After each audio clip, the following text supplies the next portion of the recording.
കനത്ത മൂടൽമഞ്ഞിനൊപ്പം വായുമലിനീകരണവും ഡൽഹിയിൽ അതിരൂക്ഷമാകുന്നു. 500 air quality index. സർക്കാർ കർശന നിയന്ത്രണങ്ങളിലേക്ക് കടന്നു എന്നാണ് റിപ്പോർട്ടുകൾ. 5ാം ക്ലാസ് വരെയുള്ള പഠനം ഓൺലൈനിലേക്ക് മാറ്റിയേക്കും. ബൽറാം നെടുങ്ങാടി നൽകും ഡൽഹിയിൽ നിന്ന് കൂടുതൽ വിവരങ്ങൾ. ബൽറാം, നിലവിലെ വായു ഗുണനിലവാര സൂചിക അത് 500-ന് അടുത്താണ്. 500 എന്ന് പറയുമ്പോൾ അത് ഗുരുതരമാണ് സ്ഥിതി. എങ്ങനെയാണ് സർക്കാർ ഈ വിഷയത്തിൽ ഇപ്പോൾ ഇടപെടുന്നതൊപ്പം മൂടൽമഞ്ഞും ഡൽഹിയെ പ്രതികൂലമായി ബാധിക്കുന്നുണ്ടല്ലോ? പ്രജിൻ, ഡൽഹിയിൽ ഉൾപ്പെടെയുള്ള ഉത്തരേന്ത്യൻ മേഖലയിൽ ശക്തമായ മൂടൽമഞ്ഞ് കഴിഞ്ഞ ഒരാഴ്ചയോളമായി നിലനിൽക്കുന്നുണ്ട്.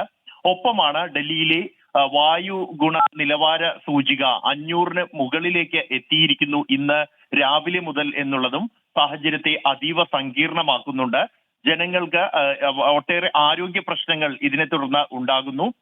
ഇതിനെ തുടർന്നാണ് നിയന്ത്രണ സംവിധാനങ്ങൾ നടപ്പാക്കാനുള്ള തീരുമാനത്തിലേക്ക് എത്തിയത്. ഉടനടി തന്നെ നിയന്ത്രണങ്ങൾ നടപ്പാക്കും. ഇതിനായി 8ന് നിർദ്ദേശങ്ങൾ പാലിക്കാനുള്ള തീരുമാനത്തിലേക്കാണ് എത്തിയിരിക്കുന്നത്. അതിൽ ഏറ്റവും പ്രധാനം എന്നുള്ളത് നിർമ്മാണ പ്രവർത്തനങ്ങൾ ഉടനടി നിർത്തിവെക്കാൻ തീരുമാനിച്ചിരിക്കുന്നു.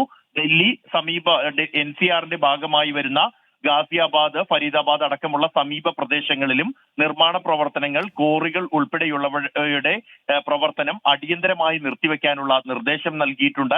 ഒപ്പമാണ് BS3 പെട്രോൾ, BS4 ഡീസൽ വാഹനങ്ങൾക്ക് നിയന്ത്രണം ഏർപ്പെടുത്താൻ തീരുമാനിച്ചിരിക്കുന്നു. ഡൽഹിയിലേക്ക് ചരക്ക് വാഹനങ്ങളുടെ ഗതാഗതം നിയന്ത്രിക്കുന്ന നിർദ്ദേശം വന്നിട്ടുണ്ട്. ഒപ്പം തന്നെയാണ് സ്കൂളുകളിൽ 5ാം ക്ലാസ് വരെയുള്ള പഠനം ഓൺലൈനിലേക്ക് മാറ്റുന്നത് പരിഗണിക്കുന്നത് ആലോചനയിലുണ്ട്. ഡൽഹി സർക്കാർ ഇക്കാര്യം ചർച്ച ചെയ്തു വരികയാണ്.